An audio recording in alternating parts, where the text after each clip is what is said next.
podium's for short people. Okay. Can everybody hear me okay? Great. Good morning, everyone. How are you doing? Ooh, we're in the final stretch. I am really thrilled to be here to talk about our placemaking and public art initiatives.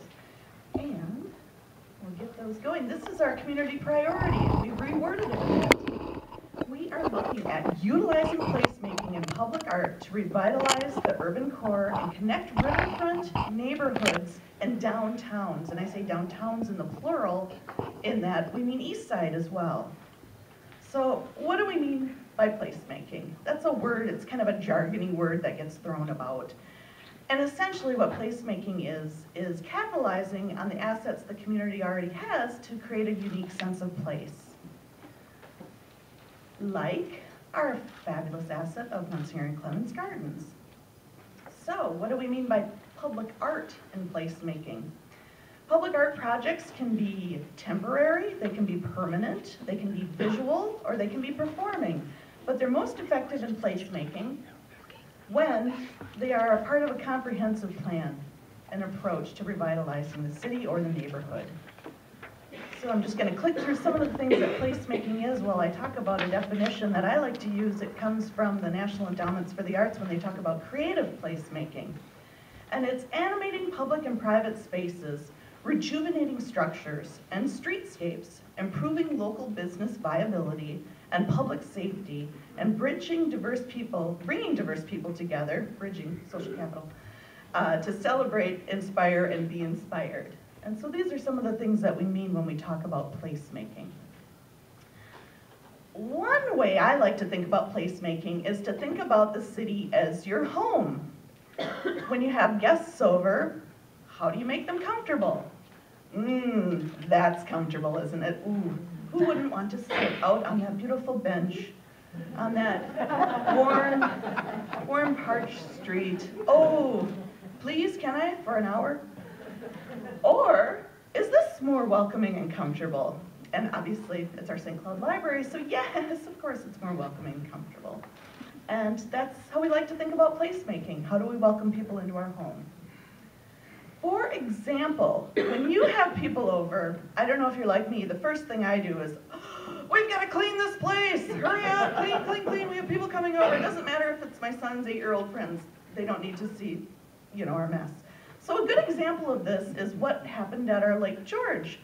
We had a great group of people, the Rotary Club, the City Park Department, and the Lake George neighborhood working together to clean, clean, clean, and it looks fantastic. So the house is clean, we're ready to invite people over. Hey, maybe we could add a little music to it. That enhances the dinner party. So we've got a picture here of Summertime by George, which was its first year amazingly successful, about 5,000 people to the park every Wednesday to enjoy live music and be with each other. Maybe you don't have any music on, maybe you just want to take some folks out to the garden. This is a great piece of public art if you get a chance, especially on a hot summer day. I hear it's actually 10 degrees cooler in here. This is the Japanese garden by public artist Kinji Akagawa over at St. Cloud State, and it's in between the administration building and what I refer to as the old library. That dates how long I went there. Another example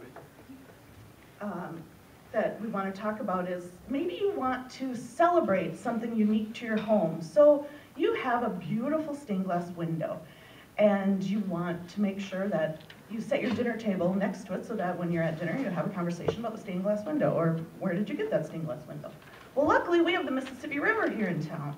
So one of the ways we've been able to highlight that through art is the fabulous feature wall that the Paramount did at the River's Edge Convention Center. It includes all the local flora and fauna, and it makes a great addition to that convention center. Another way to highlight the river through public art is what we did at the library with our glass mural mosaic. You'll notice, if you look very closely, it's a map of the Mississippi River, and those numbers are Dewey Decimal numbers, and they reference a book.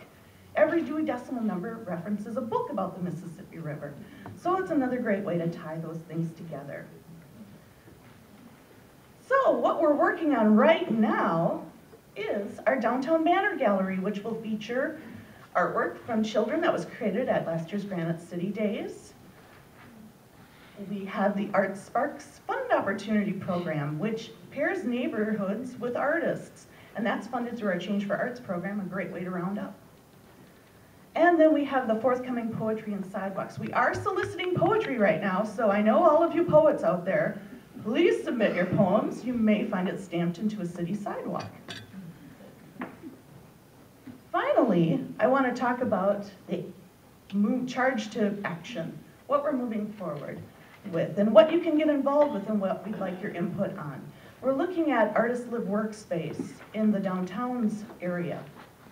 We're looking at a comprehensive wayfinding system. When our visitors or our guests come to our home, do they know where the bathroom is? Hopefully you've directed them where it is. So we're looking at how do we direct people to all the wonderful assets in our community once they're here. And then finally, we're really excited about working on some fabulous river collaboration with the river folks and highlighting the river and using arts to do that. And I'd really like to thank you all. And I believe you can contact Mimi Bitson, who is the chair of our Artworks Initiative, and her information is on the back of your sheet that everybody has, your agenda for today. So I'll ask Dennis Whipple to come up here next to talk about